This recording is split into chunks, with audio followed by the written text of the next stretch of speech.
Hello students, welcome to my channel mathematics master. जैसे कि आप सबको पता है कि हम मास्टर केडर के होने वाले सब्जेक्ट एग्ज़ाम मैथ्स की तैयारी कर रहे हैं, जिसमें एलिमेंट्री सेट थ्योरी का टॉपिक फंक्शन चल रहा है। उसमें हमने पिछली वीडियो में इस फंक्शंस की कुछ टाइप्स की थी और आज हम उसकी नेक्स्ट टाइप करने जा रहे हैं, जो है रैशनल फंक्शन। तो रैशनल फंक्शन क्या होता है? A rational function is a function that is a fraction and has the property that both its numerator and denominator are polynomials। तो रैशनल फंक्शन क्या होता है? एक फंक्शन होता है जो एक फ्रैक्शन होती है, जिसकी प्रॉपर्टी होती है कि उसका न्यूमरेटर और डिनोमिनेटर दोनों जो होंगे वो क्या होंगे? पॉलिनोमियल्स होंगे। In other words R x is a rational function if R x क्या होगा? P x upon Q x, where P x और क्यू एक्स हमारे पास क्या है? दोनों पॉलिनोमियल्स हैं। तो ये है हमारे पास रैशनल फंक्शन की proper definition. Function of the form R x is equal to A x upon B x, where B x is not equal to zero, where A x and B x are polynomial function. तो इसको are x को बोलते हैं हम rational function. तो इसकी एक example है f x is equal to 1 upon x minus 2। ये और दो इसके और एग्जांपल्स हैं। तो इनका ग्राफ टाइप क्या होता है? Graph type of rational function is asymptotic. जो ग्राफ टाइप होता है रैशनल फंक्शन का वो क्या होता है? असिम्प्टोटिक। अब आप लोगों में से कई लोगों को ये नहीं पता होगा कि असिम्प्टोटिक क्या है, तो हम अब आगे देखते हैं कि असिम्प्टोट्स क्या होते हैं और इनके ग्राफ कैसे बनते हैं। तो क्या है asymptotes? An asymptote is an imaginary line being approached but never touched or intersected by a graph as it goes through infinity। तो असिम्प्टोट क्या है? असिम्प्टोट एक इमेजिनरी लाइन है जो इन्फिनिटी को अप्रोच करती है और ये कभी भी टच या इंटरसेक्ट नहीं करती है किसमें? ग्राफ में।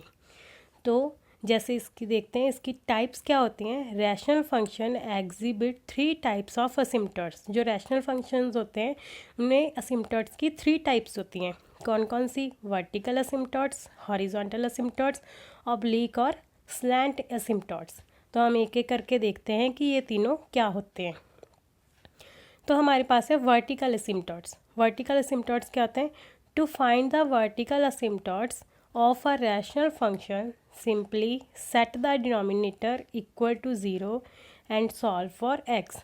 तो क्या है कि अगर हमारे पास कोई भी जो रैशनल फंक्शन है उसकी हमने वर्टिकल असिम्प्टोट फाइंड आउट करने हैं, तो उसका क्या है? जो डिनोमिनेटर होगा ना, बस उसको इज इक्वल टू ज़ीरो रख दो, तो जो भी हमारे पास एक्स की वैल्यूज़ आएंगी वो हमारा होगा वर्टिकल असिम्प्टोट।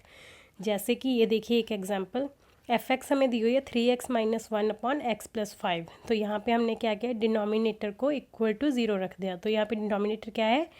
x plus 5। तो x plus 5 is equal to zero, तो यहाँ पे x की वैल्यू आ गई -5।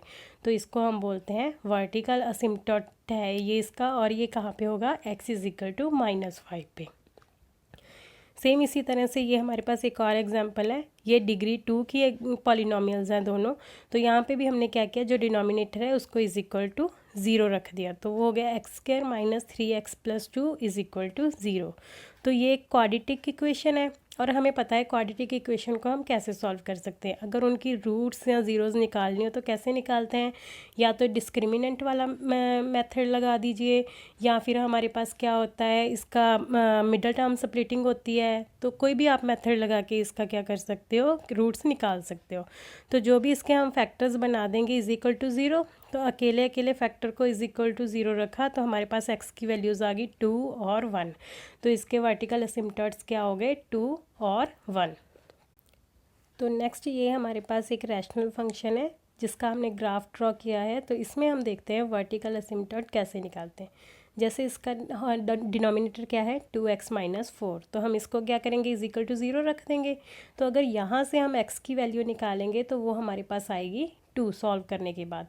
तो x इज इक्वल टू 2 आ गया। तो x इज इक्वल टू 2 हमारे पास कहाँ पे है? ये रहा। तो ये x इज इक्वल टू 2 जो है हमारे पास, ये वाली लाइन हमारे पास क्या है? वर्टिकल असिम्प्टोट की लाइन है, और ये हमारे पास आ गया वर्टिकल असिम्प्टोट का ग्राफ। तो इसी तरह से अगर नेक्स्ट हम देखें तो ये सेकंड टाइप है हमारे पास horizontal असिम्प्टोट्स। The method used to find the horizontal asymptotes changes depending on how the degrees of the polynomials in the numerator and denominator of the function compare. तो जो वर्टिकल असिम्पटोट था उसमें तो सिंपल था कि हम क्या करते थे, डिनोमिनेटर को इक्वल टू 0 रखते थे, जो भी वैल्यू आ जाती थी एक्स की वो हमारा वर्टिकल असिम्पटोट है। लेकिन हॉरिजॉन्टल असिम्पटोट में क्या होता है कि ये क्या होते हैं, चेंज होते हैं उनकी डिग्रीज़ के हिसाब से पॉलिनोमियल्स की, उनकी न्यूमिनेटर और डिनोमिनेटर की डिग्री को कंपेयर करते हैं, देन हम हॉरिजॉन्टल असिम्पटोट को निकाल सकते हैं। इसकी देखते हैं कि कैसे निकाल सकते हैं। If both the polynomials are the same degree divide the coefficients of the highest degree term. क्या है, अगर दोनों पॉलिनोमियल्स हमारे पास क्या है, सेम डिग्री की हैं, देन उनके जो हाईएस्ट डिग्री टर्म होगी ना, उनके कोफिशिएंट्स को हम डिवाइड कर देंगे, देन हमारे पास हॉरिजॉन्टल असिम्पटोट आ जाएगा। जैसे कि ये देखिए एफ एक्स हमारे पास एक फंक्शन है, ये भी डिग्री 2 का है और ये भी डिग्री 2 का है, तो इसकी जो डिग्री 2 हाईएस्ट डिग्री ही है, तो इसमें हम क्या करेंगे, इनके जो कोफिशिएंट्स है दैट मीन्स 6 और 2, इनको डिवाइड कर देंगे और वो हमारे पास क्या आ जाएगा, हॉरिजॉन्टल असिम्पटोट।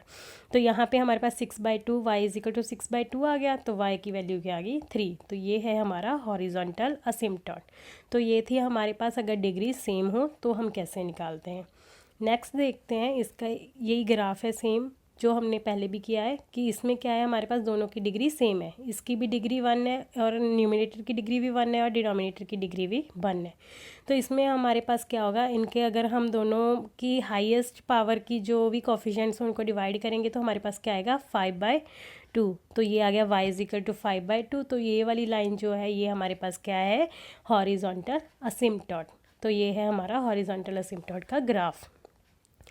तो इसी तरह से इसकी एक और दूसरी टाइप देखते हैं। If the polynomial in the numerator is a lower degree than the denominator, the x axis is the horizontal asymptote. तो ये क्या बोल रहे हैं कि अगर हमारे पास जो भी पॉलिनोमियल है, अगर न्यूमिनेटर की डिग्री हमारे पास डिनोमिनेटर से कम है तो हमारा हॉरिजॉन्टल असिम्पटोट क्या होगा, एक्स एक्सिस ही होगा, that means y is equal to 0। तो इसका ग्राफ कैसे बनेगा, जैसे ये हमारे पास वाई एक्सिस है, ये एक्स एक्सिस है, तो हमारा जो हॉरिजॉन्टल ग्राफ बनेगा वो यही वाली लाइन होगी जो हमारी एक्स एक्सिस की लाइन होती है। नेक्स्ट है, if the polynomial in the numerator is a higher degree than the denominator, there is no horizontal asymptote और अ स्लांट ऑब्लिक असिम्पटोट। तो वो बोलते हैं कि अगर हमारे पास न्यूमिनेटर की डिग्री डिनोमिनेटर से बड़ी हो, मतलब कि ये क्या है, ऊपर वाली डिग्री जो है हमारे पास वो बड़ी हो नीचे वाली डिग्री से, देन हमारे पास कोई भी हॉरिजॉन्टल असिम्पटोट नहीं होता है और ना ही स्लांट असिम्पटोट होता है। तो ये स्लांट और ऑब्लिक असिम्पटोट क्या होते हैं ये हम देखते हैं। स्लांट और जो ऑब्लिक असिम्पटोट्स होते हैं वो क्या होते हैं, if the numerator's degree is greater than you have a slant asymptote which you will find by doing long division. तो अगर बोलते हैं न्यूमिनेटर की डिग्री जो होगी ग्रेटर होगी by a margin of 1, then you have a slant asymptotes. मतलब कि अगर हमारी न्यूमिनेटर की डिग्री डिनोमिनेटर से सिर्फ 1 ज़्यादा है, देन हम बोल सकते हैं कि उसके पास क्या है, स्लैंट असिम्पटोट्स या फिर ऑब्लिक असिम्पटोट्स हैं, और इसको हम लॉन्ग डिवीजन मेथड से सॉल्व कर सकते हैं। जैसे कि ये देखिए, ये हमारे पास y इज इक्वल टू एक फंक्शन दिया हुआ है जिसमें डिनोमिनेटर की डिग्री 1 है लेकिन हमारे पास न्यूमिनेटर की डिग्री 2 है, दैट मीन्स कि 1 का डिफरेंस है दोनों में। तो यहाँ पे हमारे पास क्या आएगा, स्लांट असिम्पटोट आएगा। आई होप कि आप लोगों को सबको लॉन्ग डिवीज़न मेथड आता होगा, अगर नहीं आता हो तो आप बता दीजिएगा, हम इसके लिए एक अलग से वीडियो बना देंगे। तो ये है हमारे पास, तो हमने इसका लॉन्ग डिवीज़न किया, x² माइनस x-2 को x-2 से डिवाइड कर दिया, तो जो हमारा डिवीज़न करके आया वो क्या आया, क्वोशिएंट है x+1। तो यही हमारा क्या होगा, स्लैंट असिम्पटोट होगा जो कि इस रैशनल फंक्शन का आया है। तो इसको हम ग्राफ कैसे बनाएंगे इसका, जैसे देखो हमारे पास क्या है, कोई y फंक्शन है, इन्होंने क्या लिया है, सेम x डिनोमिनेटर की डिग्री 1 है एंड हमारे पास न्यूमिनेटर की डिग्री 2 है, तो यहाँ पे एक कुछ ज़्यादा है। तो इन्होंने क्या किया, पहले तो हमारे पास स्लांट असिम्पटोट लिया, तो हमने देखा कि डिग्री हमारे पास जो भी है वो है हमारे पास स्लांट असिम्पटोट की आ रही है, एक ज़्यादा है। देन स्लांट असिम्पटोट निकालने के लिए हमने अभी देखा है कि हमें लॉन्ग डिवीज़न मेथड करना पड़ता है, तो हमने क्या किया, लॉन्ग डिवीज़न कर दी। तो हमारे पास क्या आंसर आया, क्वोशिएंट क्या आया, 3x + 8। तो ये तो आ गया हमारे पास स्लांट असिम्पटोट। तो फिर वर्टिकल असिम्पटोट कैसे निकालते हैं इसका, x minus 4 is equal to 0 करके x इज इक्वल टू 4 आ गया। देन हमारे पास क्या हो गया, x इज इक्वल टू 4 हमारे पास वर्टिकल असिम्पटोट आ गया, और स्लैंट असिम्पटोट हमारे पास क्या आया था 3x प्लस 8।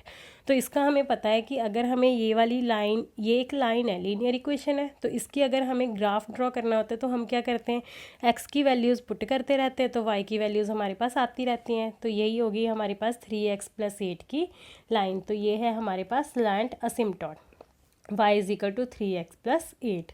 तो हमारे पास जो भी ग्राफ बनेगा रैशनल फंक्शन का, तो वो क्या होगा, हमारे पास y इंटरसेप्ट, अगर x को 0 किया तो y इंटरसेप्ट आ गया हमारे पास 0 7/4, एंड x इंटरसेप्ट निकाला तो वो हमारे पास क्या गया, y को 0 किया तो वो हमारे पास आ गया 7/30 एंड -1 और 0।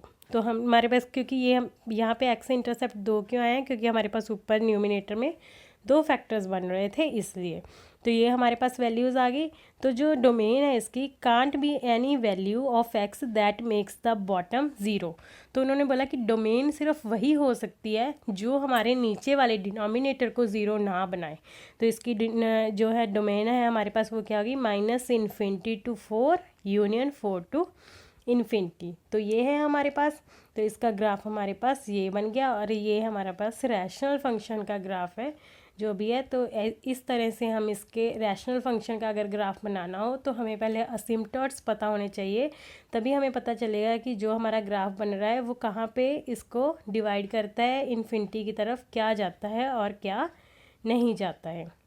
और अगर आपको इसमें कोई भी कन्फ्यूज़न हो या आपको कुछ समझ में नहीं आया हो तो आप मुझे कमेंट बॉक्स में ज़रूर बताइएगा, मैं आपकी सारी प्रॉब्लम्स को सॉल्व करूँगी। और अगर आपको ये वीडियो अच्छी लगी हो तो आप अपने फ्रेंड्स के साथ ज़रूर शेयर कीजिएगा और इसको लाइक कीजिएगा। अगर आपको मेरी वीडियोस पसंद आ रही हों या आपको अच्छी लग रही हों तो प्लीज़ आप मेरा चैनल सब्सक्राइब ज़रूर कीजिएगा। आपका बहुत बहुत धन्यवाद। Thank you.